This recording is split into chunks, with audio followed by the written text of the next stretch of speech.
നമസ്കാരം. സോഡിയാക് മീഡിയയിലേക്ക് എല്ലാ പ്രേക്ഷകർക്കും 2025 പൂരോട്ടാതി നക്ഷത്രക്കാരുടെ നക്ഷത്രഫലമൊന്ന് പരിശോധിച്ചു നോക്കാം. പൂരോട്ടാതി നക്ഷത്രക്കാരെ സംബന്ധിച്ചിടത്തോളം 5-ാം ഭാവത്തിൽ സർവേശ്വരകാരകനായിരിക്കുന്ന വ്യാഴം സഞ്ചരിക്കുന്ന സമയമാണ്.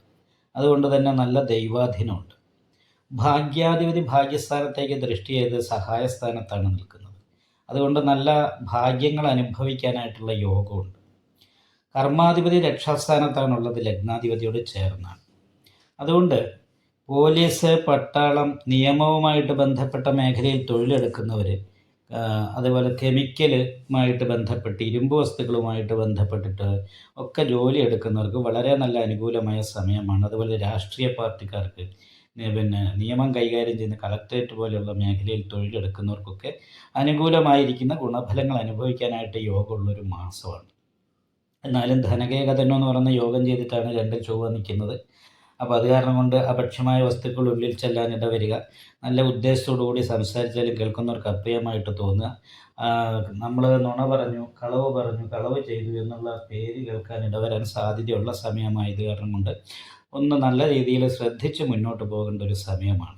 ലഗ്നത്തിൽ രാഹു നിൽക്കുന്നത് കാരണം വിപരീത സ്വഭാവം, സന്തോഷിക്കുമ്പോൾ പെട്ടെന്ന് ടെൻഷൻ ഉണ്ടാകും. അതുപോലെ ഇടയ്ക്ക് തലവേദന ഉണ്ടാകാനായിട്ട് യോഗമുണ്ട്. അതുപോലെ തന്നെ നടുവേദന പോലെയുള്ള രോഗങ്ങൾക്കും യോഗമുണ്ട്. ഇപ്പോൾ കുംഭക്കൂറിൽ പൂരോട്ടാതി നക്ഷത്രം 45 നാഴികയും കുംഭക്കൂറിലാണ്. ബാക്കി 15 നാഴികയിലുള്ളവരെ സംബന്ധിച്ച് 4 വ്യാഴവും 7 ശനി, ജന്മശനിയൊക്കെ ആയിരുന്ന സമയദോഷമാണ്.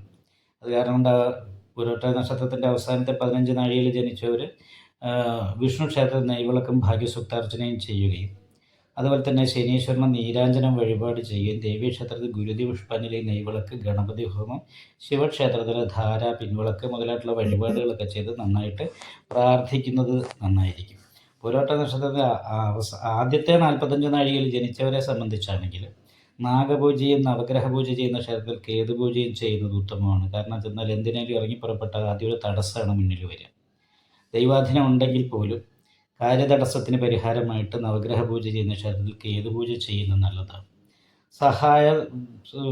നല്ല സഹായങ്ങൾ കിട്ടാൻ എന്നുള്ള യോഗമുണ്ട്. കാരണം ലഗ്നാൽ ഭാഗ്യാധിപതി സഹായസ്ഥാനത്താണ് 19-ാം തീയതി വരെ നിൽക്കുന്നത്. 19-ാം തീയതിക്ക് ശേഷം 4-ാം ഭാവത്തിലേക്ക് ശുക്രൻ വരുന്നത് കാരണം വാഹനം വാങ്ങുക, അതേപോലെ തന്നെ വീട് മോടി പിടിപ്പിക്കുക, ഇങ്ങനെയുള്ള കാര്യങ്ങൾക്കുള്ള യോഗമുള്ള സമയമാണ്.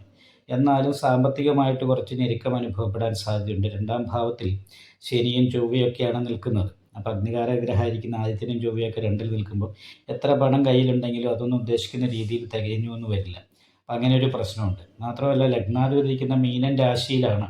അപ്പോൾ ജലധനഭോക്ത എന്ന് പറയുന്ന യോഗമാണ്, കടൽ കടന്നു പോകുക എന്നുള്ള യോഗമാണ്.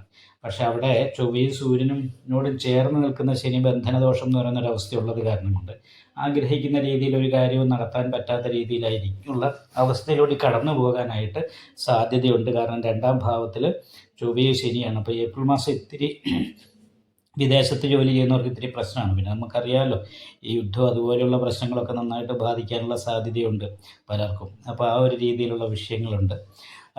പിന്നെ ദേഷ്യം, എടുത്തുചാട്ടം മുതലായിട്ടുള്ള കാര്യങ്ങളൊക്കെ ഒന്ന് കുറയ്ക്കാനായിട്ട് പ്രത്യേകം ശ്രദ്ധിച്ച് വളരെ ചിന്തിച്ച് കാര്യങ്ങൾ ചെയ്യാനായിട്ട് ശ്രമിക്കുകയും ചെയ്യുന്നത് ഉത്തമമാണ്. നിങ്ങളുടെ അഭിപ്രായങ്ങൾ കമൻറ്റ് ചെയ്യാം. ജ്യോതിഷവുമായി ബന്ധപ്പെട്ട കൂടുതൽ കാര്യങ്ങൾ അറിയാൻ ഈ ചാനൽ സബ്സ്ക്രൈബ് ചെയ്യുക. ഞങ്ങളുടെ ഓൺലൈൻ കൺസൾട്ടൻസി നമ്പർ താഴെ ഡിസ്ക്രിപ്ഷൻ ബോക്സിൽ കൊടുത്തിട്ടുണ്ട്. ആവശ്യമുള്ളവർക്ക് കോൺടാക്റ്റ് ചെയ്യാവുന്നതാണ്.